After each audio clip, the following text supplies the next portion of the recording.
अगला और alkaline earth metals शुरू करूं। Reducing nature of alkaline earth metals में बच्चों लिखेंगे सबसे पहले पॉइंट नंबर 1। पहले पॉइंट में इंग्लिश लिखेंगे, like alkali metals comma alkaline earth metals are also strong reducing agent but their reducing power is less than those of corresponding alkali metals. बस इतना लिखिए। लिखिए तो हाँ बोलिए। इस बात को समझ लेते हैं, बहुत कठिन नहीं है लेकिन फिर भी एक बार मैं कह देता हूँ भाई। रिड्यूसिंग नेचर मतलब रिड्यूसिंग एजेंट होना। रिड्यूसिंग एजेंट सामने वालों को क्या करेगा बच्चों? रिड्यूस। हाँ, रिड्यूसिंग एजेंट सामने वाले को रिड्यूस करेगा तो खुद को क्या करेगा? ऑक्सीडाइज। ऑक्सीडाइज। ऑक्सीडाइज करना मतलब इलेक्ट्रॉन देना। हेलो, अच्छा। अल्कली मेटल भी मेटल्स हैं तो इलेक्ट्रॉन दे सकते हैं, रिड्यूसिंग एजेंट होंगे। अल्कलाइन अर्थ मेटल भी मेटल्स हैं तो इलेक्ट्रॉन दे सकते हैं, रिड्यूसिंग एजेंट होंगे। तो रिड्यूसिंग एजेंट तो ये भी होंगे। लेकिन अब अल्कली मेटल और अल्कलाइन अर्थ मेटल में आप बताइए कौन आसानी से इलेक्ट्रॉन दे सकता है सर? कौन आसान से इलेक्ट्रॉन दे सकता है? Alkali metal. Alkali metal. क्यों? क्योंकि एक तो सर आउटर मोशन में एक ही इलेक्ट्रॉन है, वो आराम से निकल जाएगा, इनर्ट कन्फिग्रेशन हो जाएगा। ऊपर से अल्कली मेटल बड़ा भी है, अल्कलाइन छोटा है, तो छोटा होगा तो इलेक्ट्रॉन को निकलने में तकलीफ होगी। और तो और अल्कलाइन अर्थ मेटल में इलेक्ट्रॉन्स पेयर्ड है तो फिर भी ज़्यादा स्टेबल है। अनपेयर वाला तो बहुत ही आसानी से, तो अल्कली मेटल इलेक्ट्रॉन बहुत आसानी से लूज कर देते हैं, इसलिए बहुत आसानी से ऑक्सीडाइज हो सकते हैं, इसलिए काफ़ी ज़्यादा अच्छे रिड्यूसिंग एजेंट है। तो अल्कलाइन उनसे कम स्ट्रॉन्ग रिड्यूसिंग एजेंट होंगे। कोई दिक्कत? बोलना पड़ेगा। चलो, मैं ये भी आपको लिखवाना चाह रहा हूँ इसी पॉइंट में, नेक्स्ट लाइन से लिख देंगे ये वाली बात। वो पॉइंट नंबर 1 में नेक्स्ट है, पैराग्राफ चेंज करके लिखेंगे reducing nature is primarily characterised by ionisation process. कैसे? अब यही ना किया अपन ने भाई। कौन आसानी से आयनाइज हो जाएगा? Alkali metal. अल्कली मेटल अगर आसानी से आयनाइज हो जाएंगे तो आसानी से ऑक्सीडाइज हो जाएंगे। ऑक्सीडाइज होंगे तो अच्छे रिड्यूसिंग एजेंट होंगे। हेलो, बोलना पड़ेगा फिर से।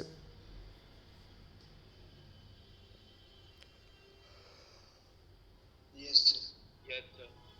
चलो छापो। Yes sir. ठीक है बेटा। अब एग्जाम्पल के रूप में लिख लीजिए बेटा इस चीज़ को, एग्जाम्पल करके लिखेंगे M plus HCl dilute gives MCl2 plus H2। ये M क्या है बेटा?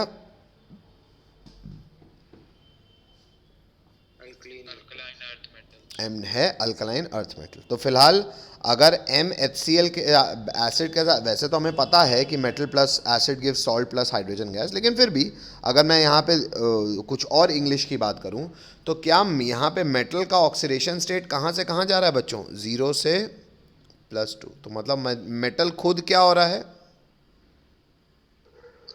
ऑक्सीडाइज्ड। और हाइड्रोजन को +1 की स्थिति से कहाँ ले जा रहा है वो?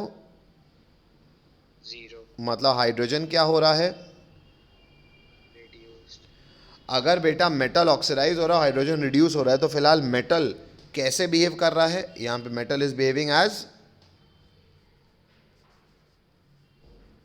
Reducing agent. मेरी बात नहीं समझ में आ रही? अरे बोलो यार। आ गया सर। चलो छापो तो हाँ बोलो। सुनते भी रहो, लिखते भी रहो। रिड्यूसिंग एजेंट अच्छा होने के लिए हमने लिखा भी है ऊपर। अगर तुमको अच्छा रिड्यूसिंग एजेंट बनना है तो सामने वाले को रिड्यूस करना है, खुद को ऑक्सीडाइज करना है। मतलब जो खुद को आसानी से ऑक्सीडाइज कर लेगा अच्छा रिड्यूसिंग एजेंट होगा। और खुद को ऑक्सीडाइज करना डायरेक्टली किसको बिल फाड़ेंगे हम? आयनाइजेशन पे। तो आयनाइजेशन डाउन द ग्रुप क्या होती है? साइज बढ़ता है तो न्यूक्लियस से वैलेंस इलेक्ट्रॉन की दूरी बढ़ती जाती है, तो ionisation down the group decrease करती है। Hello, yes sir. Ionisation down the group decrease करती है, डेल्टा एच आयनाइजेशन। तो मतलब इलेक्ट्रॉन का देना नीचे जाते हुए आसान होता जाएगा। तो अगर कोई आदमी आसानी से ऑक्सीडाइज हो जाएगा, ऑक्सीडाइज होने लगेगा, तो रिड्यूसिंग नेचर उसका बढ़ेगा।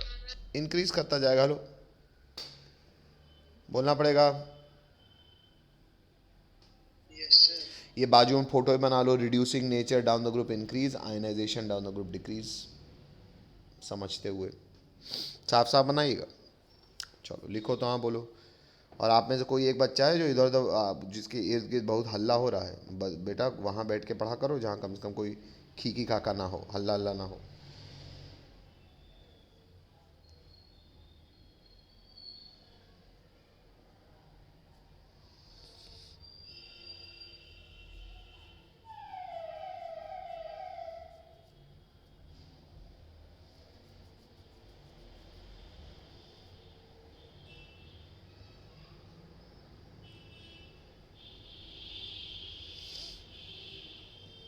यस।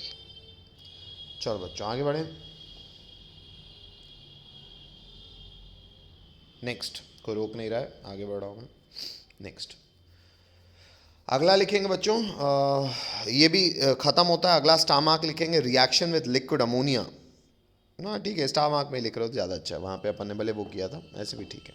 1 2 3 4 सीधा सीधा स्टार मार्क, कोई पॉइंट बड़ा नहीं होगा बहुत ज़्यादा, है ना। रिएक्शन विद लिक्विड अमोनिया में पॉइंट नंबर 1 में लिखेंगे, अल्कलाइन अर्थ मेटल का हम लिक्विड अमोनिया के साथ रिएक्शन करा रहे हैं। हमने अल्कली का भी कराया था, यहाँ भी करा रहे हैं। पॉइंट नंबर 1 लिखेंगे like alkali metals comma alkaline earth metal also dissolves with liquid ammonia. जैसे वो अल्कलाइन लिक्विड अमोनिया के साथ अल्कली मेटल रिएक्ट करते थे डिजॉल्व होके, ये भी करेंगे। कैसे, रिएक्शन देख लेते हैं। ये गड़बड़ लिखा हुआ है, अभी फ़िलहाल ये नहीं लिखना है।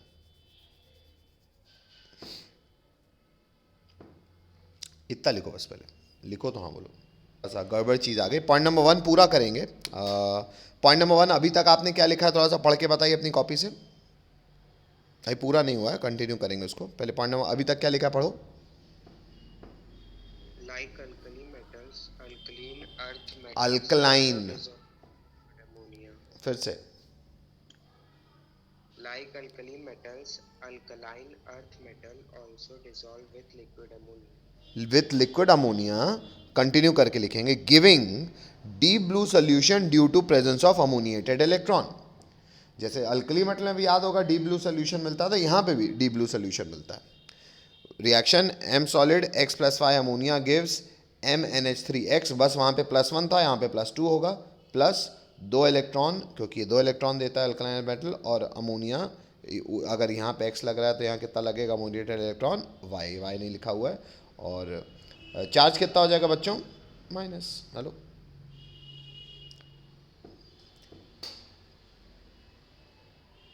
ये 2 को ना अंदर मत रखना, ये 2 को बाहर रखना, कि ऐसे 2 एनायन मिलेंगे। हेलो, नहीं यार 2 को बाहर रखोगे ना तो अमोनिया से भी 2 इंटू हो जाएगा, नहीं अंदर ही रखो।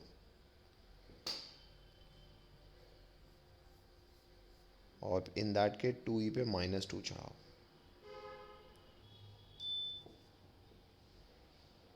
Salts of oxo acids. Salts of oxo acids में लिखेंगे बच्चों सबसे पहले पॉइंट क्रमांक 1,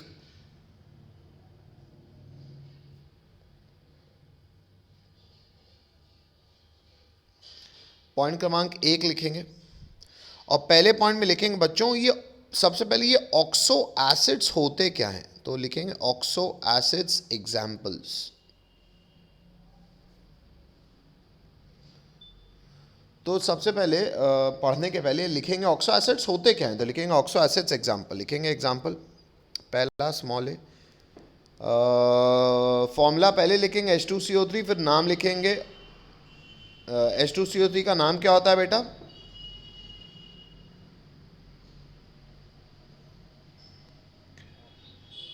हैं सल्फ्यूरिक एसिड। अबे H2CO3 का आपको अब कार्बोनिक एसिड, ऑक्सो एसिड। अब ऑक्सो एसिड होते क्या हैं, ऑक्सो एसिड मेटल होना चाहिए, नॉन मेटल कार्बन है, उसमें कम से कम एक डबल बॉन्डेड ऑक्सीजन होना चाहिए। और ऑब्वियसली वो एसिड है तो उस पास ऐसे H होने चाहिए जो इलेक्ट्रोनेगेटिव O से जुड़े हों, क्योंकि वही H+ के फॉर्म में रिलीज किए जा सकते हैं। तो ये इसके पास एक है OH और ये दूसरा OH, एक भी होगा तो चलेगा। ये बात समझ रहे हो ना, भोले OH लिखा मैंने ऐसे है, इस बॉन्ड के साथ जुड़ा क्या होगा बेटा, O की H, O उसके साथ फर्दर जुड़ा होगा H। ये बात तो समझ पा रहे हो, इतनी केमिकल बॉन्डिंग आती है शायद आपको। Hello, yes sir. तो आज से ऑक्सो एसिड का मतलब क्या होता है, ऑब्वियसली एक ऐसी चीज, एसिड एसिड मतलब H प्लस दे, H प्लस वही हाइड्रोजन दिया जा सकता है जो इलेक्ट्रोनेगेटिव वो के साथ जुड़ा हो। ऑक्सो एसिड में एसिड के अलावा ऑक्सो इसलिए जुड़ा है क्योंकि ऑक्सो ग्रुप, याद है ना ऑक्सो ग्रुप, ऑर्गेनिक केमिस्ट्री में हमने देखा है ऑक्सो ग्रुप क्या होता है, डबल बॉन्डेड ऑक्सीजन। लेकिन हाँ, बस वो डबल बॉन्डेड ऑक्सीजन सिर्फ कार्बन से नहीं, अगर किसी भी नॉन मेटल से बना है तो ऐसे एसिड को हम ऑक्सो एसिड कहेंगे। बात समझ में आती है? हेलो,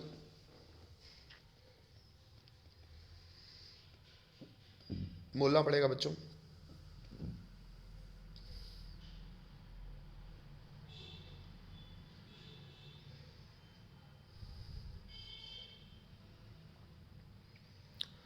बोलना पड़ेगा बच्चों।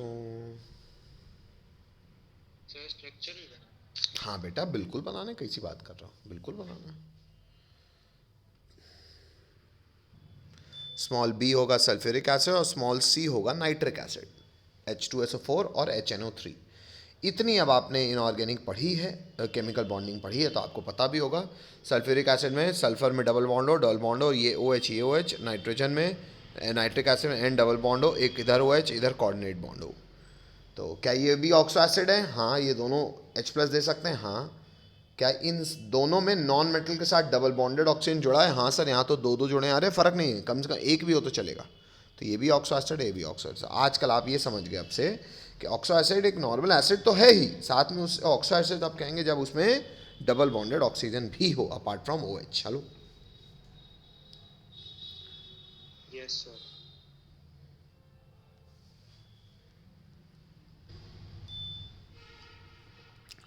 बहुत ज़रूरी बात, बहुत अच्छी बात है। तो पॉइंट क्रमांक 2 लिख रहे हैं हम लोग, लिख रहे हैं carbonates of alkaline earth metals are insoluble in water, bracket में लिखेंगे generally, and the solubility of these carbonates further decreases down the group. पहले लिखें तो हाँ बोले। यहाँ पे मैं ये कह रहा हूँ, सबसे पहली बात, हमारा टॉपिक क्या है, सॉल्ट्स ऑफ ऑक्सो एसिड। अब बेटा सॉल्ट कब बनता है बताओ?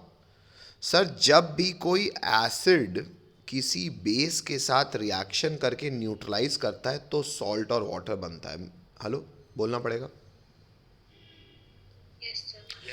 यहां पे आपको एसिड कौन यूज करने, आपको कोई भी ऑक्सो एसिड का इस्तेमाल करना है। सर ऑक्सो एसिड अब हम जानते हैं क्या होता है, एक ऐसा एसिड जो H प्लस तो दे, साथ ही साथ उसमें एक नॉन मेटल हो जिसके साथ डबल बॉन्डेड ऑक्सीजन हो। हेलो, अच्छा, ऐसा जब एसिड बेस कौन होता है, जो इलेक्ट्रॉन देता है, क्या मेटल्स भी बेस की तरह बिहेव कर सकते हैं? हेलो, हाँ, क्योंकि मेटल भी इलेक्ट्रॉन देते हैं क्योंकि उनमें फ्री इलेक्ट्रॉन्स होते हैं। Hello hello, yes sir. तो क्या क्या एसिड और बेस की जगह मेटल, क्या एसिड और बेस की जगह एसिड और मेटल भी सॉल्ट बना सकते हैं? हाँ, हेलो, यस सर। तो ये मेटल जब किसी ऑक्सो एसिड के साथ रिएक्शन करके सॉल्ट बनाएगा तो क्या कहलाएगा वो salt? Salt of oxo acid. Hello,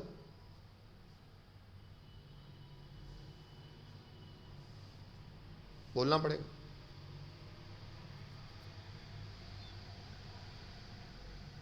बेटा, हाँ ना? Yes sir. ठीक है। अब हम फिलहाल कौन से मेटल्स के लिए चैप्टर पढ़ रहे हैं? हम पढ़ रहे हैं सर अल्कलाइन अर्थ मेटल्स के लिए। तो अगर अल्कलाइन अर्थ मेटल का किसी भी ऑक्सो एसिड, जैसे फिलहाल अगर मैं H2CO3 के साथ रिएक्शन करूँ तो आप बताओ, metal plus acid forms salt, और सॉल्ट क्या बनेगा? मेटल का carbonate plus hydrogen gas. Hello, yes sir. देखो बैलेंस्ड भी है, क्यों? क्योंकि मेटल +2 के स्टेट में होगा और कार्बोनेट में भी चार्ज होता है -2। हेलो, तो 2 कट जाएगा। हेलो,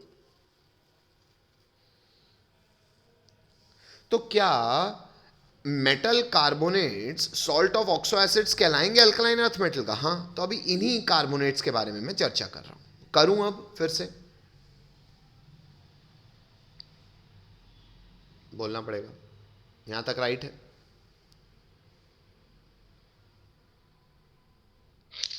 सर इसमें H2O नहीं बनेगा? नहीं बेटा, क्योंकि एक नॉर्मल बेस जब होता है तो वो कौन होता है?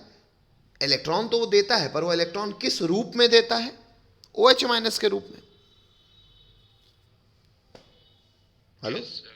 लेकिन यहां पे अगर metal as a base use हो रहा है तो वो इलेक्ट्रॉन किस रूप में देगा? वो इलेक्ट्रॉन इलेक्ट्रॉन के रूप में देगा, क्योंकि उसके पास फ्री इलेक्ट्रॉन है, उसको कोई OH फोएच माइनस देने की आवश्यकता नहीं है। हेलो? Yes, sir. तो ये तो प्रणाली भी हो जाएगी, मेटल जो which is behaving as a base plus acid form salt plus hydrogen, ऐसे तो फिर टाइप ऑफ रिएक्शन भी दूसरा हो जाएगा। हेलो बेटा, इलेक्ट्रॉन देने का तरीका हमेशा सेम थोड़ी होता है। हेलो भाई, इलेक्ट्रॉन देना इज लाइक पैसे देना। भाई कई बार आदमी पैसे कैश दे देता है, कई बार आदमी कुछ खरीद के दे देता है, कई बार आदमी FD करा के दे देता है, कई बार आदमी अमेजोन आजकल गिफ्ट कार्ड्स दे देता है। हेलो? हेलो? Yes, sir. तो देना तो किसी भी रूप में हो सकता है। तो फिलहाल ये मेटल है, इनके पास तो इलेक्ट्रॉन्स मौजूद है, दे देंगे। वो तो बेस को इलेक्ट्रॉन देना पड़ता है in form of OH minus. तो अभी फिलहाल हम मेटल कार्बोनेट्स के बारे में चर्चा कर रहे हैं, है ना? और मेटल कार्बोनेट क्या है? अल्कलाइन अर्थ मेटल का एक सॉल्ट। कैसा सॉल्ट? ऑक्सो एसिड से बना हुआ सॉल्ट। और मैं इस मेटल कार्बोनेट के लिए आपको जानकारी ये दे रहा हूँ कि इन जनरल पानी में घुलते नहीं है, ठीक है? गर्दन पकड़ लोगे, हमसे पूछोगे इन जनरल, बाकी कंपैरिजन हम कहेंगे भैया मेटल कार्बोनेट पानी में अल्कलाइन अर्थ मेटल के नहीं घुलते। लेकिन गर्दन पकड़ लोगे तो कहोगे चलो ठीक है, अगर सबसे ऊपर वाला नहीं घुलते मतलब बहुत नॉमिनल में, जैसे मान लो 2-4 रुपया 10 रुपया, लेकिन फिर भी गर्दन पकड़ लोगे, कहोगे डाउन द ग्रुप क्या हो रहा है, तो हम कहेंगे अगर यार ऊपर वाला का 10 रुपया घुल रहा था तो नीचे वाला 1 रुपये खुलेगा। लो तो मान लो घुलने वाले लोग 10-10 हज़ार, 20-20 हज़ार, 40-40 हज़ार घुलते हैं, उसके आगे 10-1 रुपये तो नगण्य है ना। हेलो भाई, कोई चीज़ पानी में जाके अगर एक 10,000 20,000 आयंस बनाती है और कोई चीज़ अगर 1 2 10 5 10 15 20 बनाती है, तो बेटा कंपैरिजन तो नहीं हुआ ना भाई। आप अपने भाई आपके पापा ने मान लो किसी एक अपने दोस्त को सगन में 10,000 रुपये दिए और दूसरे को 10 रुपये दिए, तो 10,000 वाला 10 वाले का तो लीग ही अलग हो गई ना। हेलो? हो सकता है 10,000 वाला एकदम क्लोज रिलेटिव हो, भाई बंधु हो, 10 रुपया वाला हो सकता है वो पड़ोसी का किसी को, मतलब 10 तो आजकल के को नहीं दे, मतलब 100 रुपये। हेलो? नहीं समझ रहे मेरी बात? अरे बोल भी दो यार बेटा, हाँ ना बोलना पड़ेगा गधों, Yes, sir. मुंह से। हाँ, तो कार्बोनेट इन जनरल पानी में सॉल्युबल नहीं होते हैं, लेकिन फिर भी अगर डाउन द ग्रुप बात करोगे तो उनकी सॉल्युबिलिटी क्या होती है? डाउन द ग्रुप डिक्रीज होती है। अब ये समझना, रीजन लिखेंगे, नेक्स्ट लाइन से लिखेंगे, the size of anion in case of metal carbonate are much larger as compare to alkaline earth metal cations as a result, cations full stop के बाद लिखेंगे as a result, comma, lattice enthalpy remains almost constant down the group, but the hydration enthalpy decreases down the group as a result,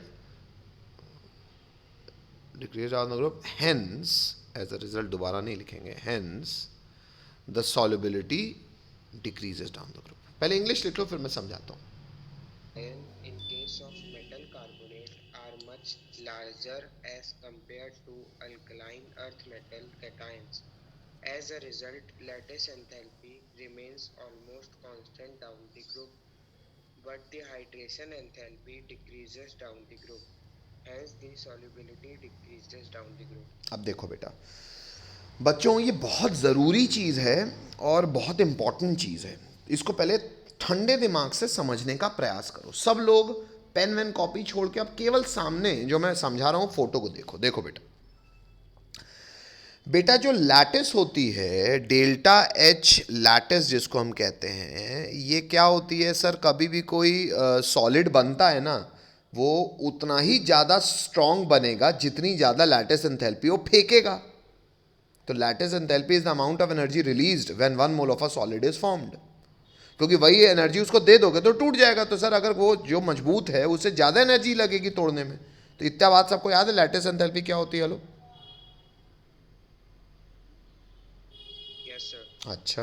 Yes, sir. Hydration enthalpy क्या होती है sir? कभी भी को भी जो गैशियस आयन जब एक्वस आयन बनते हैं तो जो एनर्जी रिलीज होती है वो कहलाती है hydration enthalpy. Hello,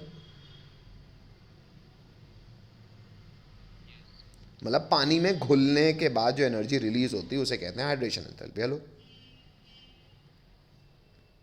hello, yes कभी भी मैं आपको बता ही चुका हूं, लिखवा भी चुका हूं, कभी भी कोई सॉल्ट पानी में सॉल्युबल कब होगा? जब कौन किससे ज्यादा होगा? Hydration enthalpy greater than lattice enthalpy. याद है ना, हाइड्रेशन एंथैल्पी वो मिलने वाला पैसा है और lattice enthalpy is like investment. तो कभी भी कोई सॉलिड अपने कॉन्स्टिट्यूएंट गैशियस में कब टूटेगा? ये लैटिस जब मिलेगी। और ये मिलती कब है? कि जब कोई M प्लस गैशियस से M प्लस एक्वस बनता है। इस प्रक्रिया में एनर्जी रिलीज होती है।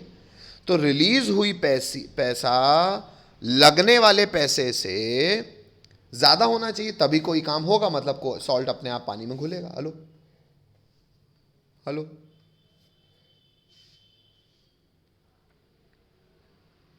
हेलो, यस सर अच्छा। Yes, sir. अब मैं बात करता हूं एक सॉल्ट के लिए। मैं फिलहाल किस सॉल्ट की बात कर रहा हूं? मैं अल्कलाइन अर्थ मेटल के कार्बोनेट्स की बात कर रहा हूं। बेटा सच्चाई ये आपको खैर ये दिख भी रहा है, कार्बोनेट में जो एनायन है ना ये काफ़ी बड़ा है। अगर मैं आपको फोटो से दिखाऊं तो ये एनायन का साइज अगर मेटल का साइज कंपेयर करो, आप खुद देखो यार, एक कार्बन और 4 ऑक्सीजन मिल के एनायन बना रहे हैं। अगर मैं आपको बॉल के स्वरूप में दिखाऊं तो एनायन का साइज बहुत बड़ा है इन कंपैरिजन टू कैटायंस।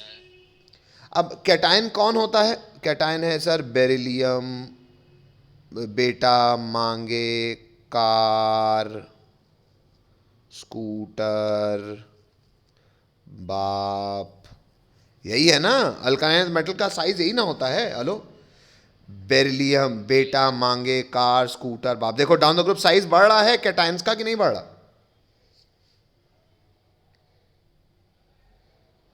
अरे अगर ये डॉट को, ये अगर इस सर्कल को मैं कैटायन मानूं तो डाउन द ग्रुप कैटायन का साइज बढ़ रहा है कि नहीं बढ़ रहा? बताओ। यस सर बढ़ रहा है। Yes, sir.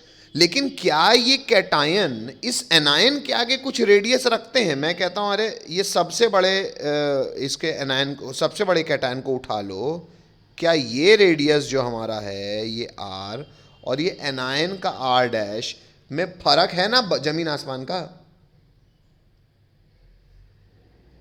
Hello hello hello, yes sir Yes, sir. तो अब एक्चुअली बेटा लैटिस एंथैल्पी पता है क्या होती है? Delta H lattice. कभी भी लैटिस क्यों बनता है सर? लैटिस इसलिए बनता है क्योंकि एक पॉजिटिव आयन एक नेगेटिव आयन को अट्रैक्टेड रखता है। सर प्लस माइनस के बीच में अट्रैक्शन तो जो है actually it is Coulombic force of attraction, जो कि चार्ज के तो प्रोपोर्शनल होता ही है। इस पे दूसरी जिम्मेदारी होती है भाई, अगर down the group alkaline earth metals हैं और कार्बोनेट हैं तो चार्ज तो सब में +2 -2 कॉमन होगा। तो एक्चुअली बात आ जाती है जो फोर्स ऑफ अट्रैक्शन होता है उसकी लैटिस एंथैल्पी की साइज पे। तो बेटा अगर साइज, एनायन का साइज, एक एग्जांपल दे रहा हूँ, एनायन का साइज मान लो 100 रुपये। भाई दो लोग, कैटायन और एनायन के बीच का साइज कैसे देखा जाता है? दो न्यूक्लियस के बीच का डिस्टेंस। हेलो, जैसे मान लो ये रेडियस हो गया मेरा R1 और ये रेडियस हो गया मेरा R2, तो R1 + R2 दोनों का डिस्टेंस होगा। हेलो हेलो, यस सर तो जो भी फोर्स ऑफ अट्रैक्शन होगा वो फोर्स ऑफ अट्रैक्शन होगा R1 + R2 का स्क्वायर। अब मान लो एनायन का रेडियस है 100 रुपए का। कितने रुपए का? कितने रुपए का? एनायन का रेडियस है 100 रुपए का। अब कैटायन बेटा 0.5 है कि नहीं? मान लो एनायन का रेडियस 1000 रुपए का, आपको कंपैरिजन समझा रहा हूँ, पैसों समझ में आ जाता है। अब कैटायन का रेडियस 0.5 हो, डाउन द ग्रुप बढ़ रहा हो तो मान लो 5 हो जा रहा हो, फिर 10 हो जा रहा हो, फिर 50 हो जा रहा हो, फिर 100 हो जा रहा हो। लेकिन 1,000 रुपये, मैं कहता हूँ और बढ़ा दो, एनायन का साइज अगर 10,000 रुपये है तो तुम 0.5 हो कि 100 रुपये, कोई फर्क पड़ता है? अरे अरे भाई, अगर मान लो तुम्हारा कहीं बिल आता है 10,000 कुछ रुपए, और तुम कहीं मान लो कोई जूता खरीदने गए हो और तुम्हारे पास 10,000 का जूता खरीदा मान लो तुमने, और उसने तुमको ऐसा 100-150 रुपए की चाय कॉफ़ी पिला दी, तो क्या 100-200 रुपये तुमसे लेगा अलग से शोरूम वाला? नहीं, फ्री में पिला देगा। हेलो, मतलब यस सर। 10,000 के आगे छोटा, मैं कहता हूँ 100 या 98 फर्क तो नहीं पड़ रहा था एक्चुअली। जब एनायन बहुत बड़ा है और कैटायन छोटा है, तो कैटायन है कि नहीं है, साइज हो कि नहीं हो, एक्चुअली रेडियस कौन डिफाइन करेगा? एनायन ही डिफाइन करेगा। तो down the groups delta H lattice जो होगी, वही मैं आपको इस फोटो से समझाना चाह रहा था कि जो डेल्टा एच लैटिस होगा ना इसका, वो लगभग सबका सेम होगा। क्यों सेम होगा? क्योंकि डेल्टा एच लैटिस कब बनता है? जब पॉजिटिव नेगेटिव अट्रैक्ट करता है। पॉजिटिव नेगेटिव जब अट्रैक्ट करता है तो बिकॉज ऑफ चार्ज करता है, चार्ज तो सब में सेम है, और साइज जो है वो डाउन द ग्रुप भले कैटायन का बढ़ रहा हो, पर एक्चुअली जो रेडियस है वो गवर्न ही एनायन करेगा, क्योंकि वो बड़ा है। तो वो मान लो 10,000 हो गया, तो 10,000 एक है या 10,000 100 है, फर्क नहीं पड़ेगा। बात समझ में आई? बोलना पड़ेगा बच्चों। Yes sir. तो ये वाली बात कह देना कि क्योंकि एनायन बड़ा है, और वही इसलिए डेल्टा एच लैटिस जो भी होगी वो सबके लिए सारे ही अल्कलाइन अर्थ मेटल के कार्बोनेट्स के लिए, कार्बोनेट तो कॉमन ही है, तो तुम बेरिलियम हो कि बड़े बड़े बेरियम हो, हमको फर्क नहीं पड़ा, डेल्टा एच लैटिस सबका लगभग बराबर रहेगा। Hello hello, yes yes sir. Sir. अच्छा, लेकिन हाइड्रेशन, हाइड्रेशन में बेटा भाई कार्बोनेट जितना घुलता हो घुले, कौन बहुत तेजी से घुलेगा? जिसकी चार्ज डेंसिटी ज़्यादा हो। चार्ज तो सब में +2 होगा, लेकिन साइज छोटा होने की वजह से ये जो सबसे ऊपर वाला बेरिलियम है, इसकी हाइड्रेशन क्या होगी? बहुत हाई। Hello, yes sir. और इसकी हाइड्रेशन होगी बहुत मिनिमम। Hello, yes sir. तो मान लेते हैं सर, इतना हमको लगभग समझ में आया कि जो डेल्टा एच लैटिस है वो लगभग कांस्टेंट है, लगभग कांस्टेंट है। मान लेते हैं डेल्टा एच लैटिस सबसे बेरिलियम के कार्बोनेट का बेटा मांगे कार स्कूटर बाप, और बेरियम के कार्बोनेट का मान के चलते हैं, इनके लिए जो डेल्टा एच लैटिस है वो लगभग सेम है। और किस रेंज में है? लेट से मैं कहता हूँ डेल्टा एच लैटिस मान लो इसका है 1,000 रुपये, तो इसका बेरियम का डेल्टा एच लैटिस हो जाएगा मान लो 990 रुपीज़। क्यों घटा दिया? अरे यार फिर भी साइज़ तो बढ़ ही रहा है ना थोड़ा सा बेरियम का। हेलो, अरे साइज़ बढ़ेगा तो डिस्टेंस बढ़ेगा, डिस्टेंस बढ़ेगा तो अट्रैक्शन फोर्स घटेगा। हेलो, लेकिन लगभग, अरे क्या फर्क पड़ता है 1,000 रुपये 990 रुपये में, लगभग सेम है। हेलो हेलो हेलो, तो डेल्टा एच लैटिस लगभग क्या है? सेम है। लेकिन अगर मैं हाइड्रेशन की बात करूं, तो हाइड्रेशन ऊपर वाला बेरिलियम तो छोटे साइज होने के कारण हेवली हाइड्रेटेड होगा, तो मान लो इसकी हाइड्रेशन कितनी होगी? 800। लेकिन नीचे वाले की हाइड्रेशन क्या होगी? 200। मेरी बात समझ रहे हो? हेलो हेलो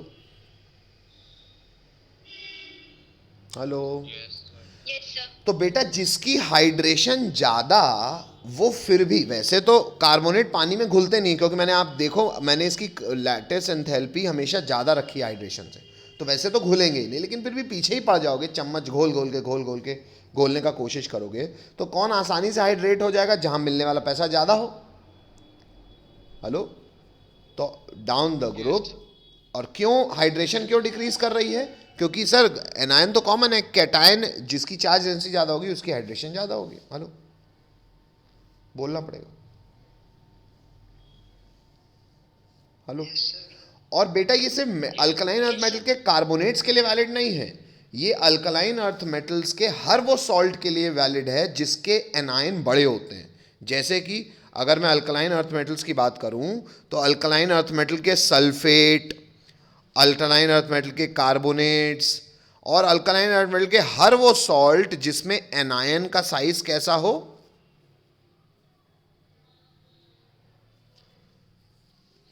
कैसा हो, लार्ज। तो जब एनायन लार्ज हो तो down the group alkaline earth metal के सॉल्ट की सॉल्युबिलिटी क्या होगी,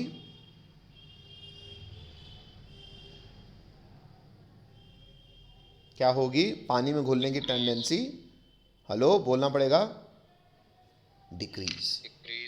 इस वीडियो को बेटा एक बार फिर से अच्छे से सुन लेना, देख लेना, नोट्स मैंने आपको आज के लिए लिखवा ही दिया है।